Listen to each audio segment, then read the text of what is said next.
Welcome to Clinic Success Secrets. Today is my honor to have Theresa Labranche from Front Door Medspa, amongst a myriad of other businesses. Theresa is the driving force behind Front Door Medspa. She's renowned for her innovative approach to non-surgical treatments and her commitment to client satisfaction. The beaming five-star reviews on Google speak for themselves, and that's partially why we got in touch. She's a true expert in the space. So as joining us today, I'd like to thank Theresa Labranche, Managing Partner and CEO of Front Door Medspa, expert in all things facial fillers, Botox, male intimate health, and more in coming along today. She is also the recipient of several accolades, including, Real Self Most Loved Injector, and a Gold Star recipient issued by the National Board Certification. Her spa has been voted Best Spa Rochester, Michigan for 3 years in a row. So with all that being said, Theresa, thank you so much for coming on today, and it's an absolute pleasure.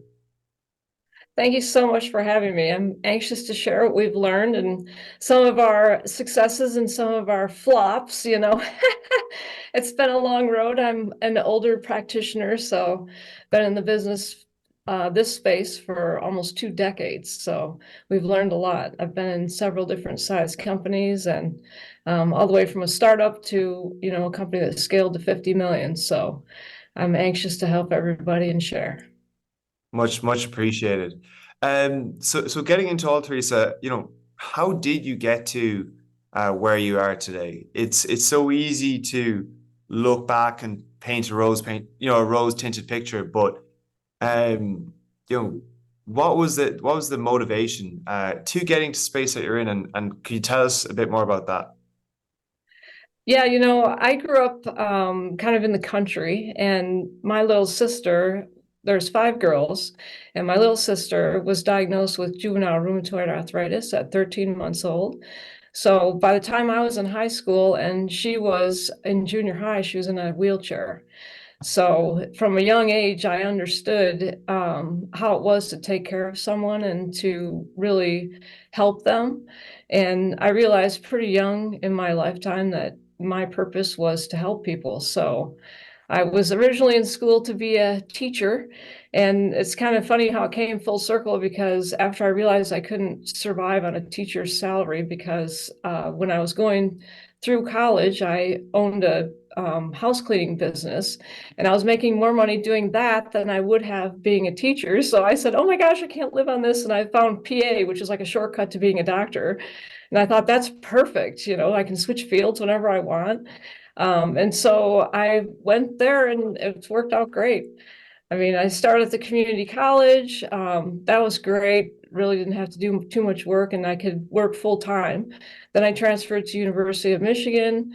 And I remember my first cell biology test, I got a C and I was devastated. I thought, surely this will be, graded on a curve. No, I just was amongst people who were very intelligent and I, was lucky to be there. So after that, then, I went to University of Detroit Mercy. I got my physician assistant degree. I started practicing in 1996. I went through several different fields. I started in primary care or family practice and got a really good foundation.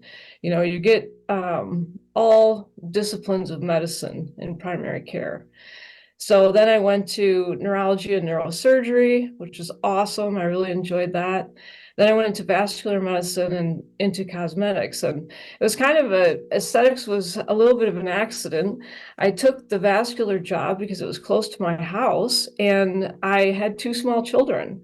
So, but then the owner of that company tied a bonus to the aesthetic practice.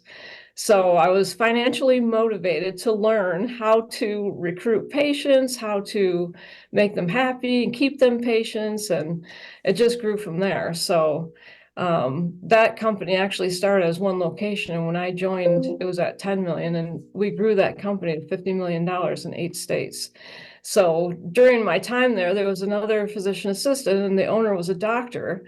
And we realized when this company was over 40 million, we thought no one's ever going to believe that we built this giant company. We're a bunch of medical people, So I told the other PA, I said, we need to get our MBAs because if anything ever happens, we need to have some backup. So we had already done the Masters of Business Dynamic through Vern Harnish's group. I don't know if you've ever heard of Scale Up. They have like an annual conference. He wrote a book. His book, Scale Up, has the 4 disciplines of, how to run a business. And we learned so much through the Scale Up seminars and through that little program. But once we went through the Masters of Business Dynamics, we thought, geez, we better get a real MBA. So we enrolled, and it was funny because our experience in that company, growing that company, both of us were able to go through the first year of the MBA in 4 months. And so we finished our MBAs like in 14 months, which was great. And since that time, in the MBA, we learned about Kaizen and lean manufacturing and a lot of the principles of running a manufacturing business or other kind of technology businesses or things that aren't necessarily in the service industry. They actually apply to the service industry. So that was kind of how I ended up where I am now as a business owner, because everything that we had learned, I tested it out when I left that company that was so big. I went into the dental field and I worked as a COO of a dental company. They had 6 locations. They were all separately branded. We acquired a 7th, and I tested out what I had learned, and it was successful.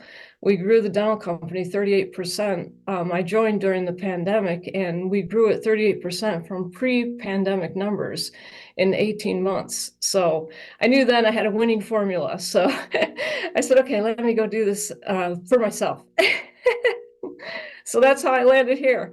I was actually going to open a business, and I was looking at my competitors, and one of the competitors was struggling and was having a grand opening. So I went and met the owner and suggested that we buy our, kind of cost of goods together to save money. Well, I think he recognized that that was a good opportunity because I was willing to collaborate, and he had a lot of equipment. So we joined up, and here we are. There's So, so so many. that was 30 years in a long 5 minutes. No.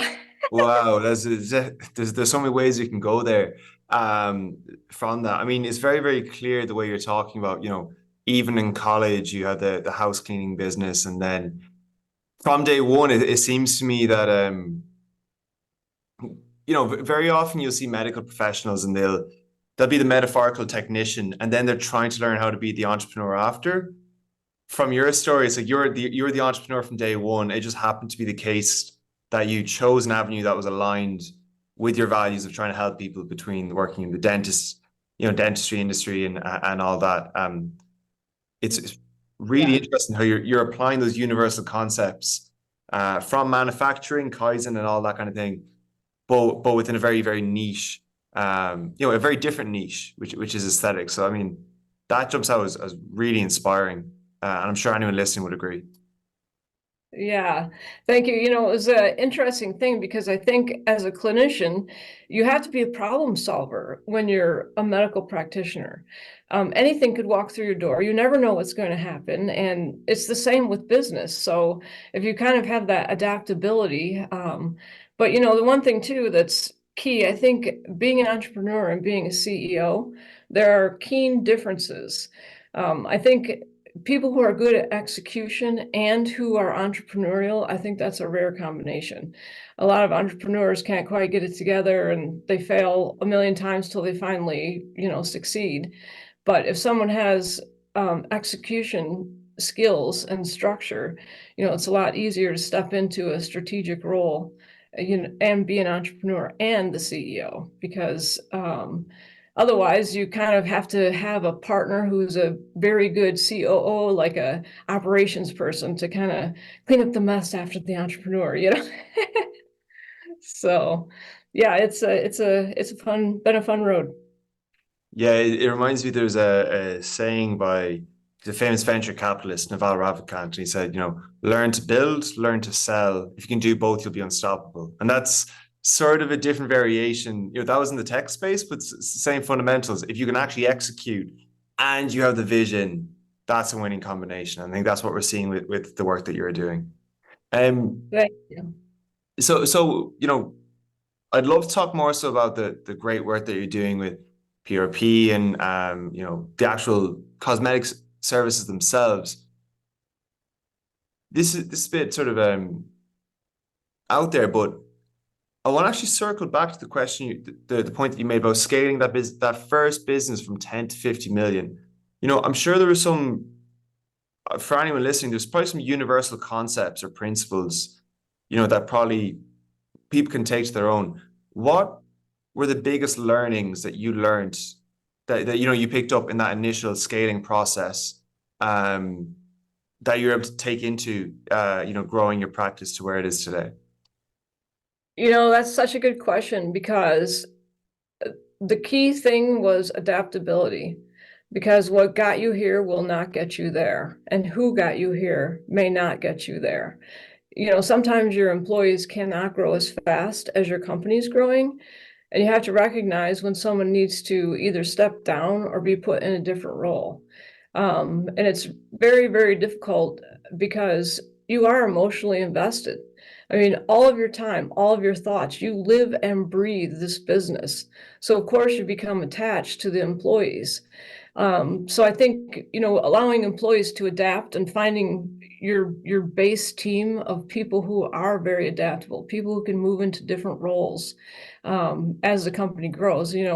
Many young people, that's their dream, is to find a job where they can, be employed. They don't have to have the risk of being a business owner, and they can grow themselves along with the company. So I think the processes, everything, as soon as the wheel's humming and everything's going 90 miles an hour, it breaks. Because as you grow, if a little teeny thing grows, it just grows a little bit. But when you're this big and you grow a little, imagine the exponential increase, right? So it's kind of like upside down funnel. You really have to be prepared to change your own mind about what you think is the right way. And honestly, we kind of adapted and learned to do what I call R&D, often duplicate. Okay, because companies have grown, lots of companies have grown for decades. So you have to look at the companies that have had sustainability and see, what are they doing, what have they done, and also how have they failed, what companies have gone out of business and how did they fail. That's kind of, if you study other businesses, you can learn a lot.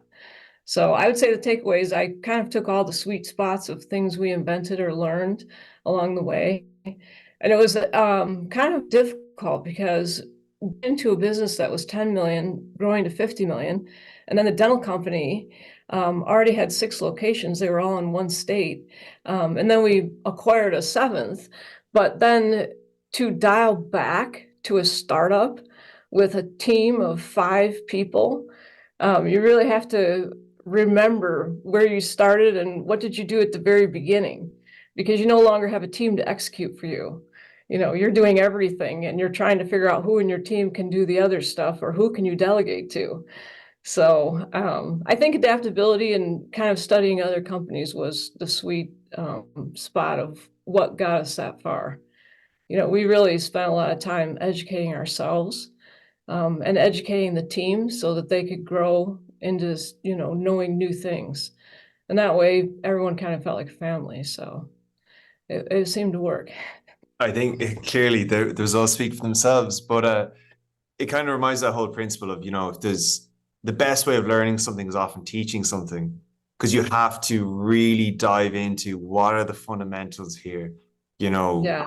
roots approach. And I think I would imagine it's only made you a better entrepreneur from seeing the grand picture, from a bird's eye view, and then having to go back to, right, what are our foundations and how do we build from there? I can imagine you strike me as someone who's an extremely good teacher anyways. You've clearly are very principles driven in how you approach things. And I've no doubt that speaks for itself in terms of you know, upskilling team members. But I know from, doing my own research and our previous conversations that that's not always accident. You're a very as I understand, you're a big believer in mentors.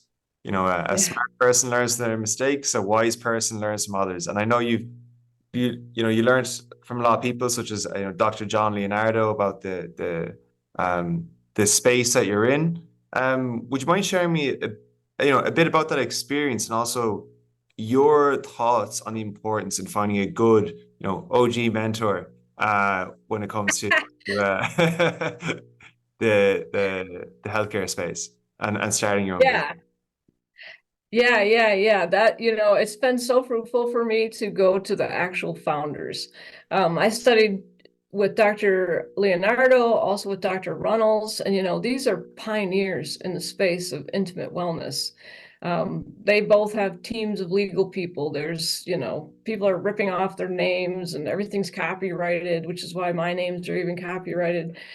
So it's the thing with having an OG mentor who's training you.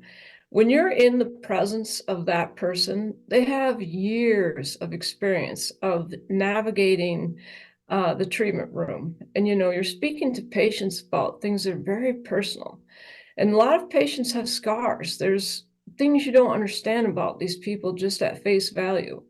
So watching and being in their presence and watching them command the room and control the conversation and help the patient get to the means to their goal, getting them to accept the treatment is the way. That in itself, watching them craft, when you learn with someone who has been doing it for so long, and their hands are with your hands, they can move your hand, like they can see the difference. There's things that you can't necessarily articulate, or things you can't learn through a narrative in a book, that you have to actually do. Most people learn by visual or by doing it, learn by doing.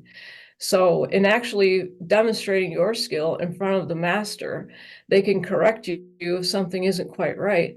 But also you're getting the knowledge. I mean, your brain takes up so much when you are in the room with someone that you may not even be able to articulate someone else, but your brain understands it. I thought to myself, sometimes when I'm injecting a person, I am not really thinking about what I'm doing because it's limbic. It's so automatic from doing thousands of patients that it's difficult for me to articulate sometimes to someone who's learning to inject exactly why I know to put the filler, for example, where I put it.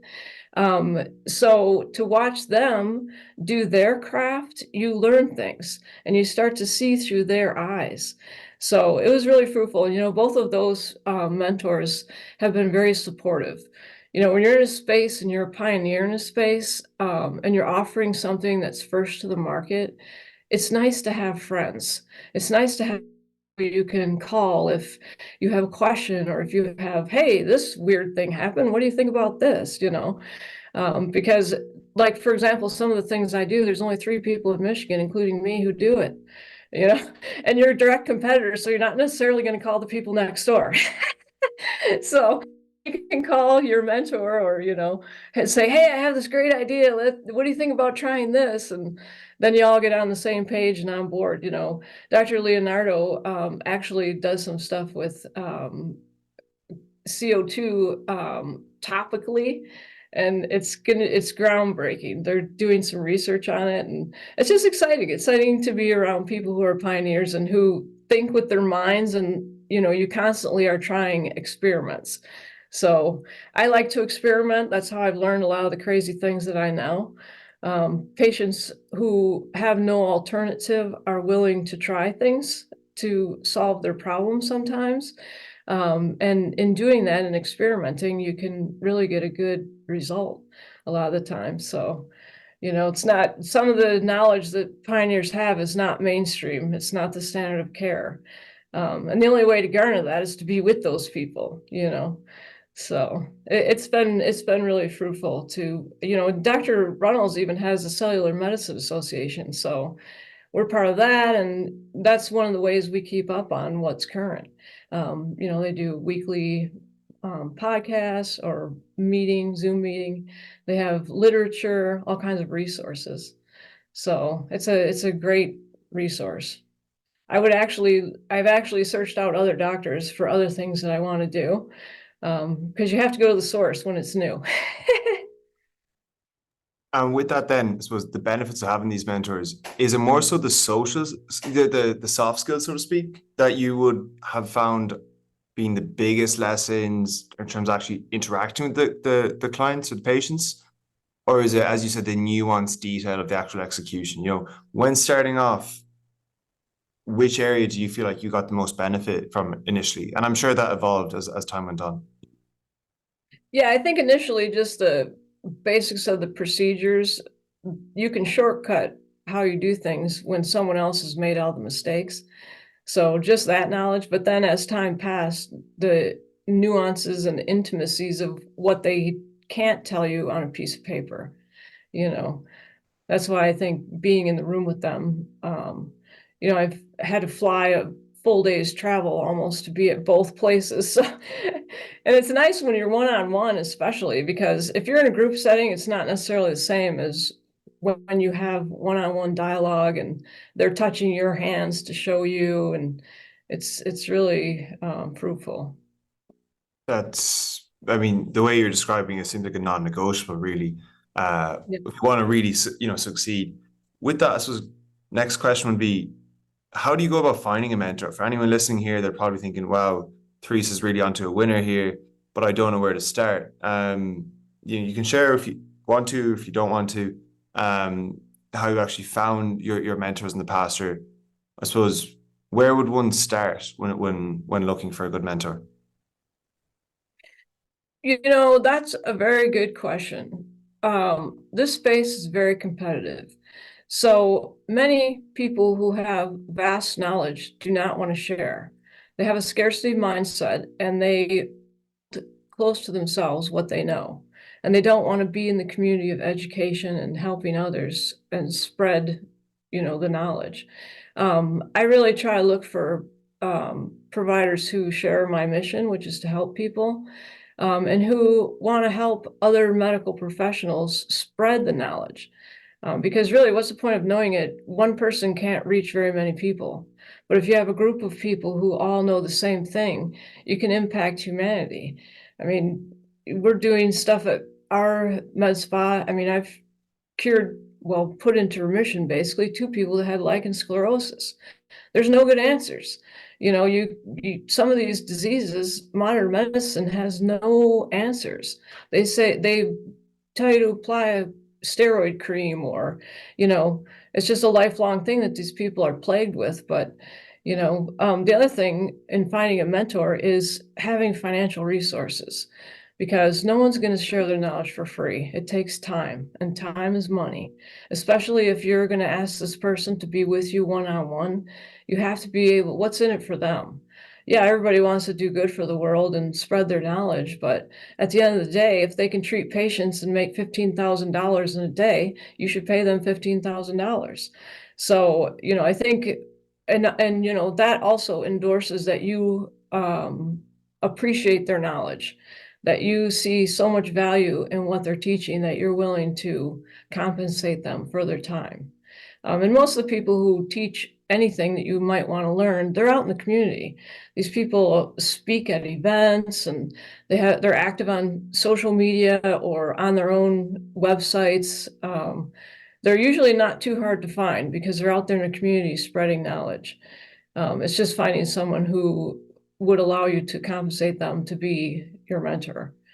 And you have to be respectful too. I mean, you can't just, text and call every single day. I mean, they're busy. They run big practices. So if I have questions or something like that, I try to kind of collate them for the week or two, and then just drop one email that they can answer at their convenience or something. And, they'll give you the answers back on their time, and it works out well.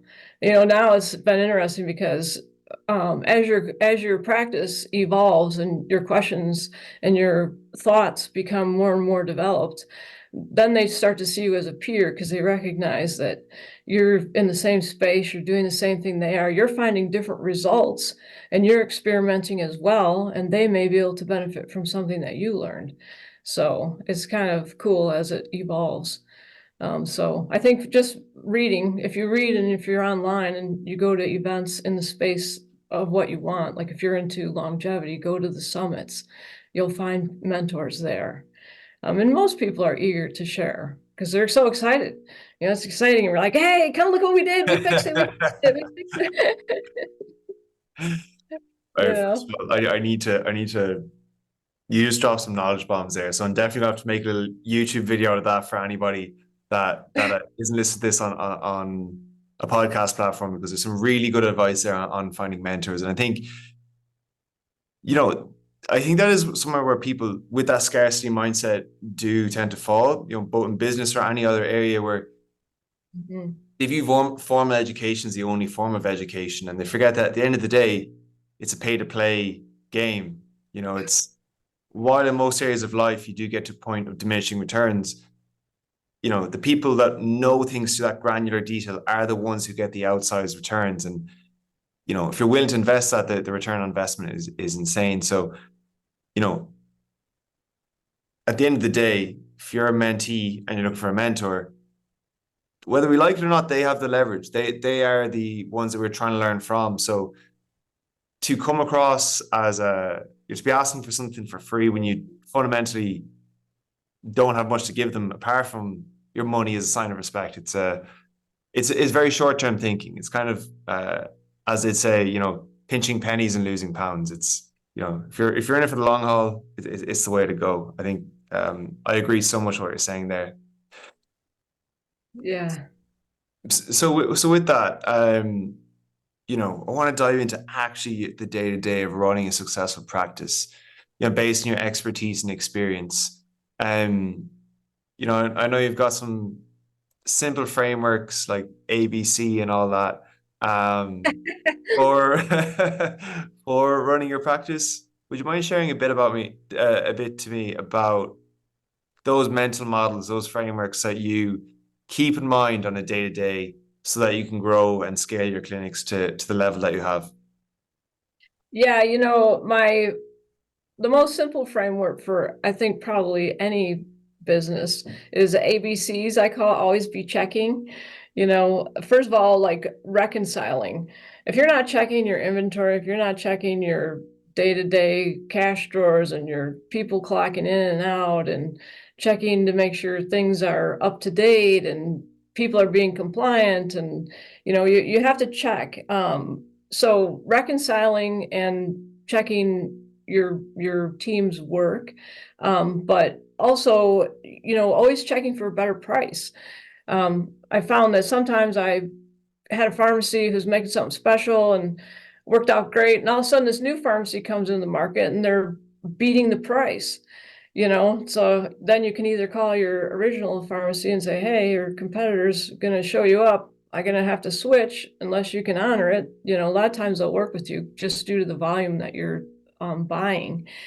So looking for a better price through volume negotiations, thinking different thinking, like where are you getting your things? Like, are you actually getting it from like a medical distributor, or is it cheaper on Amazon?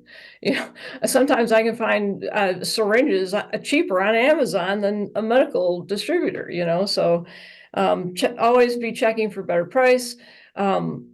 This is not a popular belief, but I'm always checking for better employees, people who fit better, people who have skills that our team is lacking, people who, keeping a bench of people that you want to join your company eventually. You might not even be there yet, but it doesn't hurt to start the conversation of, gosh, one day I'd like you to be on our team, and they start thinking about it, and you kind of pre-nurture the idea that they join you.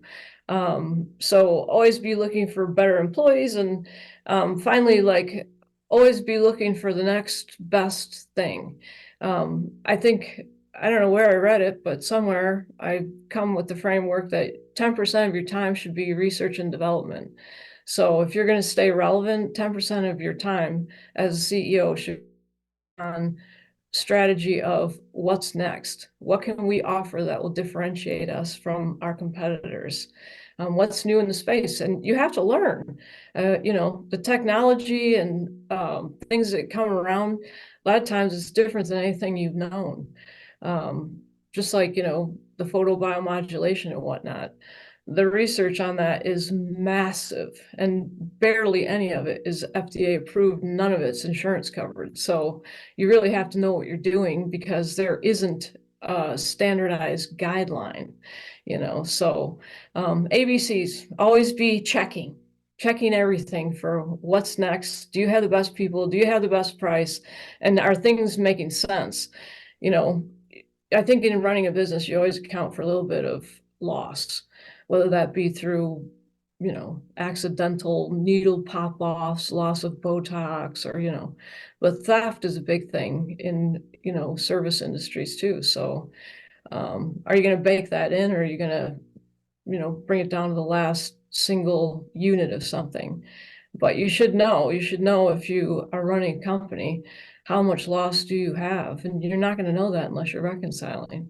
So tight management of inventory. That's So always be looking.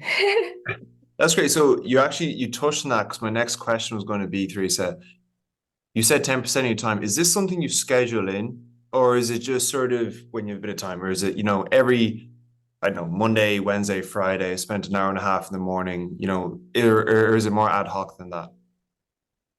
You know, it varies.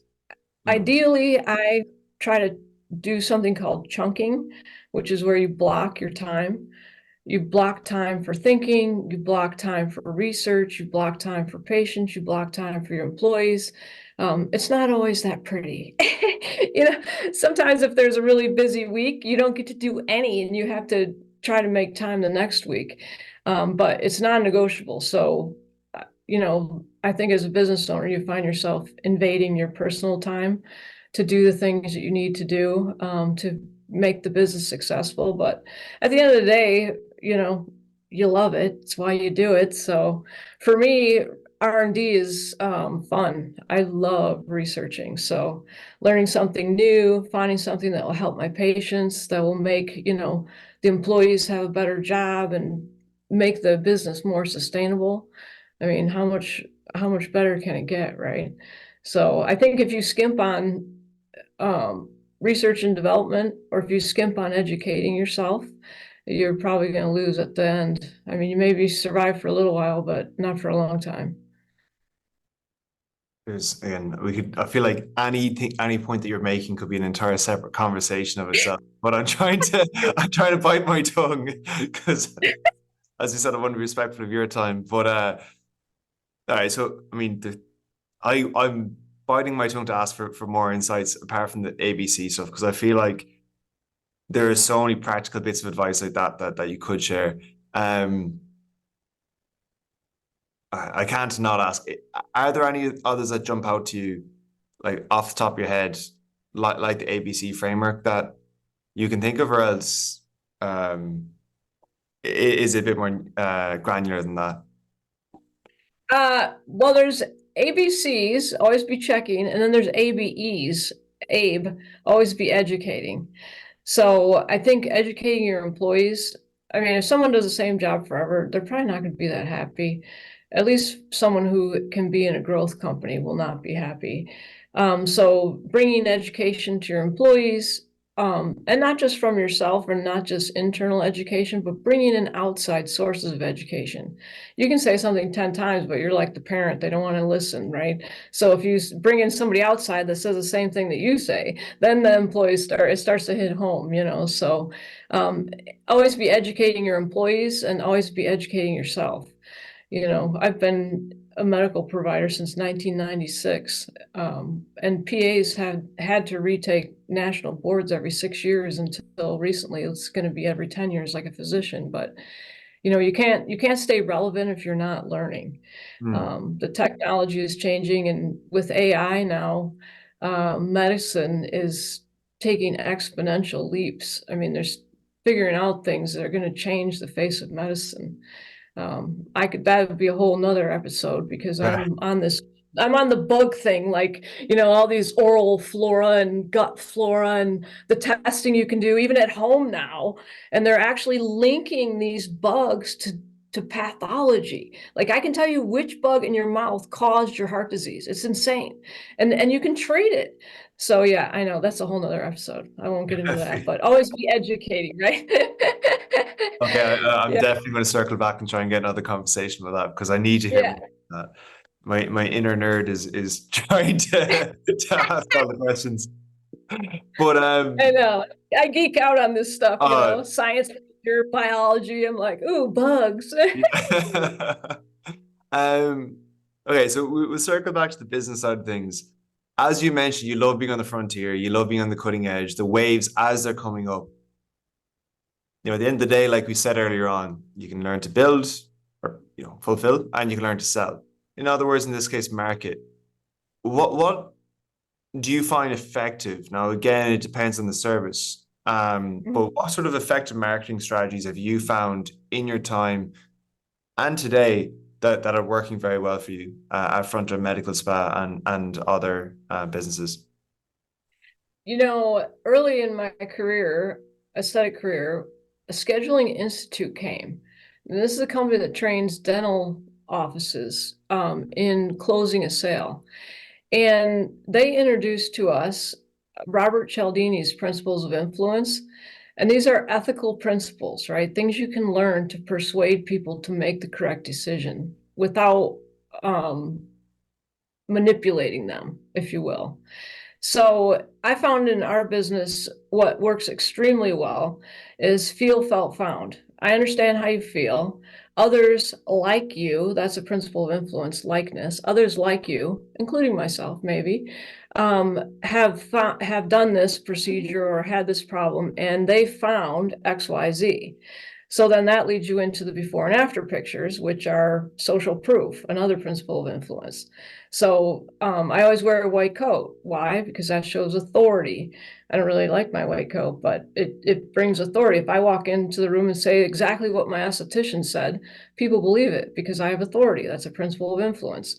So I really studied Cialdini's 7 principles of influence, and now he has an 8th one, which is community. And his book, Persuasion, was pivotal in what I try to do to bring us patients. The one thing I will say about marketing is that um, marketing to find new patients should never be as important as marketing to your existing patients. Patient retention is so much more important than attracting new clients. Even in a very small startup, if you have attrition that exceeds your acquisition rate, you're going to fail. So you have to slow down attrition.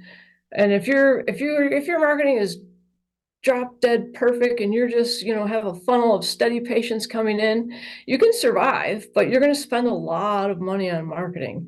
It's way more expensive to market and to acquire new patients because your attrition is so high. So if you can market to your existing patients and nurture them and kind of learn their behaviors, AI is making this really easy. You can now figure out, like, okay, someone comes in for Botox, what's the next thing they're most likely going to buy? And even some of the vendors like Allergan, they have data. I mean, they just spoon feed you this national data that they have found, what they have found is best practices, or what they have found that, seems to be the way for most practices. So we know that a patient who comes in for a facial buys products, topical skin products, faster than they will buy anything else in the spa, right? And we know that someone who buys Botox is more likely going to get filler than someone who's never had an injection in their face. So you can start to learn behaviors, and AI is tracking this, and it makes it kind of easy to figure out how to market to your existing patients. And really just having your core clientele be the most important thing. I survey my VIPs, if you call it, or my big spenders. I ask them their opinion how else are you going to make someone valued or feel valued other than asking, what do you think? I have this idea. What do you think? You know, I said to a patient recently, hey, I'm thinking about buying this thing and I'm thinking of pre-selling packages. If you were to buy it, would you be interested in buying a package? Oh yeah, I'd buy a package of that. And I said, okay, well, how far in advance would you be comfortable paying me for your package before I can actually deliver the service? Would you wait 3 months? And she goes, no, I don't think so.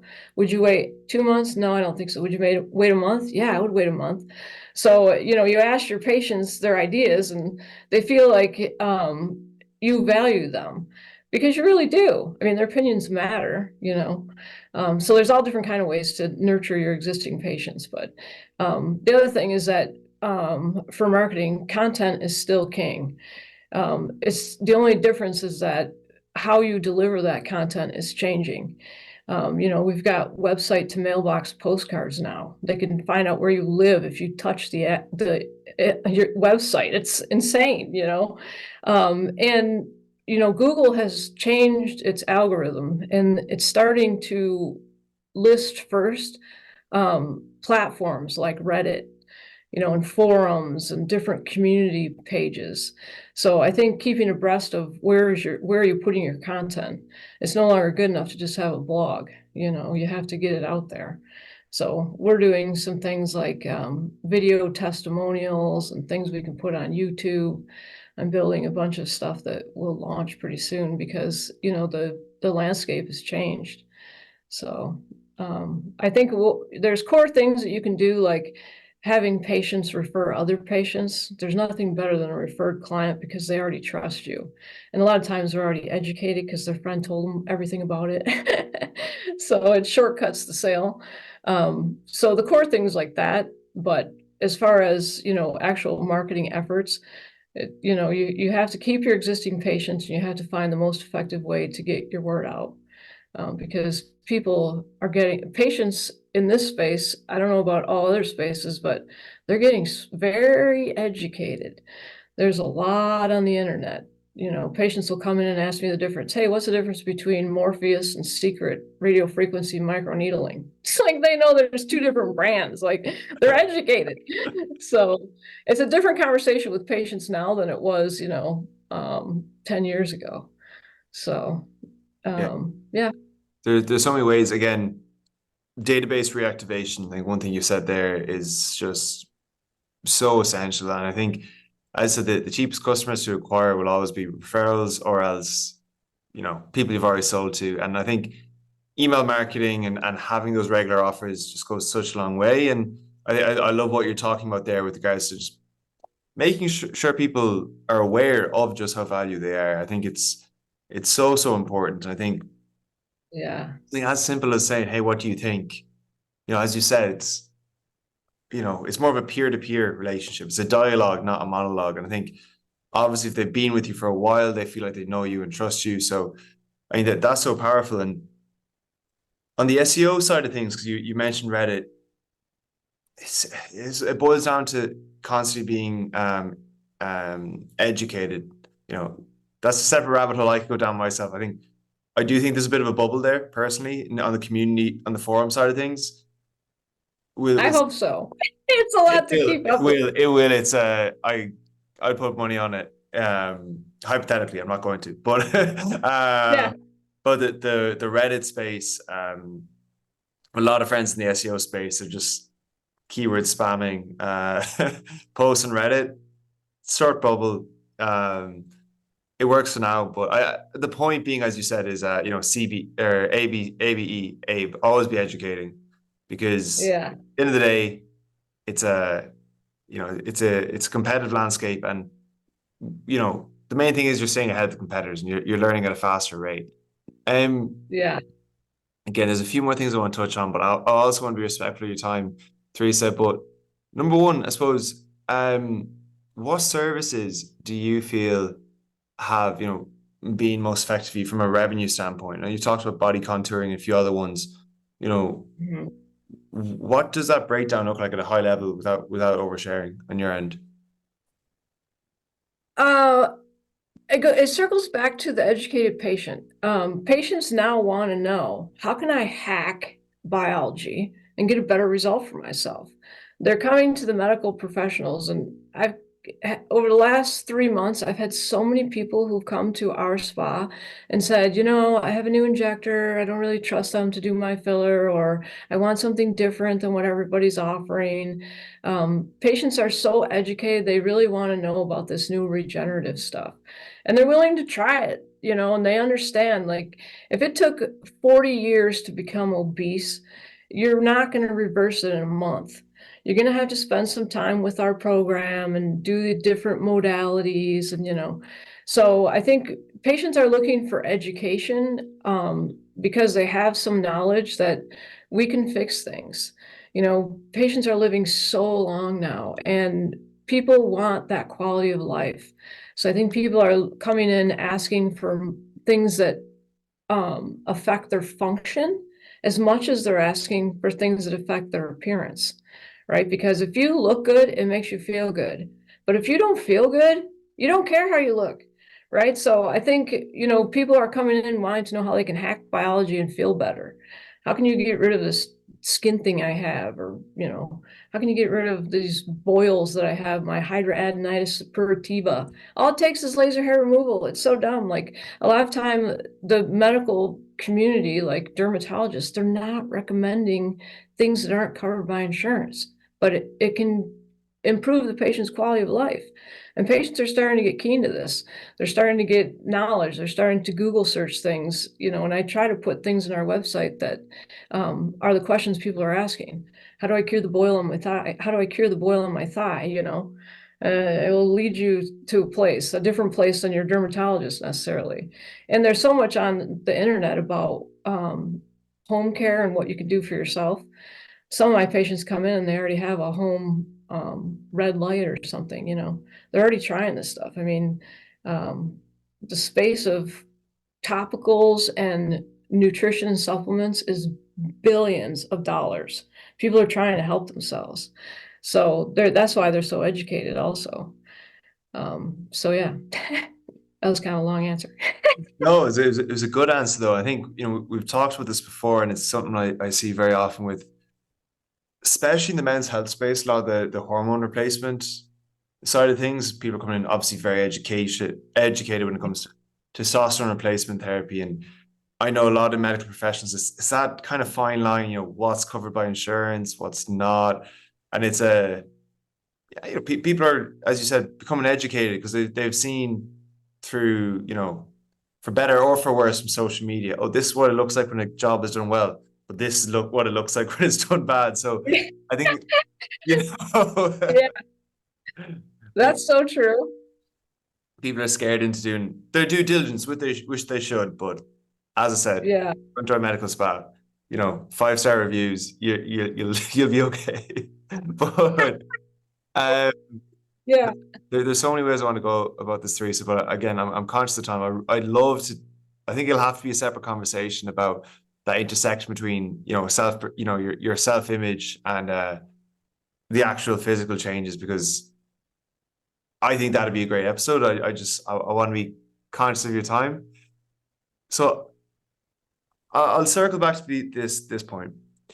What are the 3 bits of advice you'd have for clinic owners? I know you've already given kind of one of them, which was I think the retention, but what else Yeah. for anyone listening here that wants to sort of follow in your footsteps and grow a successful clinic? Now, are you mostly speaking of a aesthetic practice, or do you just mean anybody in the service industry? I mean, I was going to say aesthetic, but if there's anything that's more broad as well, I mean, that's obviously welcome too. Yeah, I mean, at least in the service industry, acquiring new business is not quite as important as retaining the business you have, unless, of course, your patient isn't a recurring buyer. But also, I would say employee retention is a key thing. It is so expensive to bring in a new employee. So really hiring slow and firing fast, as they say, finding the right fit, and then spending a lot of time and energy letting the person know exactly what you expect, exactly how to do their job perfect, and then, following up on that and measuring it and commending them and creating an environment where they can be successful. I think the number one complaint I've heard from employees through all these years is, we're confused, we don't know what to do. I mean, that's a horrible feeling. How are you going to go to work and if you're not even sure what you're supposed to be doing? So, being very deliberate about expectations and following up so that they can be successful. And then along with employees, you have to take care of yourself. Like I kind of took 2 years away from aesthetics because I was having some I was crushed. I left the place because I had to. I got divorced. Like I was not in a space where I could take care of patients. I had to take care of me. And what I found, through the years, raising kids, having a family, being in a marriage, running a business, having employees who need you, you have to educate yourself. It's a lot. And so you can drive yourself crazy and you can make yourself sick. And if you don't spend time on you and taking the time off the grid for yourself, you have to step away from the business and you have to find joy outside of your work. That's what I would say for any business owner is, respecting your own self enough that you book yourself time. I have perennial gardens. I spend time in the garden playing with the worms. There's no phone on me. There's no way I can hear the house phone. I don't even know what's going on in the whole world except for what the birds are saying. So, I check out, and that's been a way of life for me. And I think without that, most people can't. If you're not functioning your best, how is your team going to function their best? If you come into work hungover, tired, stressed out, your employees feel that. It's just like your kids know when things aren't right. Your employees know when things aren't right. So that's what I would say. Nurture your existing patients, nurture your employees, and make sure they are happy. And just throwing money at your employees is not what they want. They want to be successful. And then taking care of yourself. It's a lot of time and energy to take care of yourself. I love that. I love that consistency in the mission. Nurture your clients, nurture your team, and nurture yourself. You can't give Yeah, for that's the ABC of always be caring. yeah. I love this. We need to what's the word? We need to we need to get Our a new mom. Yeah, we'll make a Google Doc with Theresa Labranche abbreviations and we'll we'll pin them in the show notes. I love it. Yeah, that's gonna be part of my training curriculum, It makes it easier. These are all the ABCs and the ABEs and the Yeah, yeah, yeah. learn. I think we barely scratched the surface here, Theresa, as we both know of the things I want to bring up, but I think this could easily be a 3 hour conversation, and I want to, I want people to get the chance to digest what we've talked about today. So I just want to say thank you so much for this conversation. I personally learned a lot. I'm sure anybody listening will number one be inspired by your story, but number two, hopefully implement some of those bits of advice you gave. And as I said, hopefully we'll have plenty more. With that being said, I suppose where can people find you, Theresa, and learn more about what you do? I'm on LinkedIn with my name. You can always put an inquiry at our website. I do mentor people myself. I train people for some of the things I do. Some of the more specialized things I do, have to kill you if you share it with anyone else, but no, I'm just kidding. So yeah, just reach out any which way. I'm happy to help. And also I would like to share that if you know how I said about mentors and finding people in the space who will share, a lot of these people have written books. You can read their book and just one of the books that changed my life was what's his name? Kai Han. Competitive Advantage. Outthink the Competition. That's the name of his book. Outthink the Competition. Kaihan Krippendorf, I think is the author's name. That was in my Master of Business Dynamics class, and just, oh my gosh, it makes the light bulb go off like it looks like a strobe light. It's going off so much. So outthink the competition. If you're struggling to differentiate yourself, read that book. But I learned a lot of what I know through trial and error and reading. So yeah, the mentors and the reading, that helps. There's a lot of good books. So if you need something to read, just ask me. I have a massive library. Probably read about 300 books about business. I can recommend. I might not be able to remember it, but I have the book here. So I'll personally send you an email asking. yeah, I have a feeling yeah. Just tell me what you're trying to learn, and I can direct you like what book I read that might have something to do with it. So perfect, perfect. That's my guilty pleasure. I'm buying about two a week and reading about one. So we'll yeah, there's literally about 20 behind me. But yeah. listen, as I said again, Teresa, it's been an absolute pleasure, and thank you so much. The pleasure is mine. Thank you so much. Talk soon. Bye.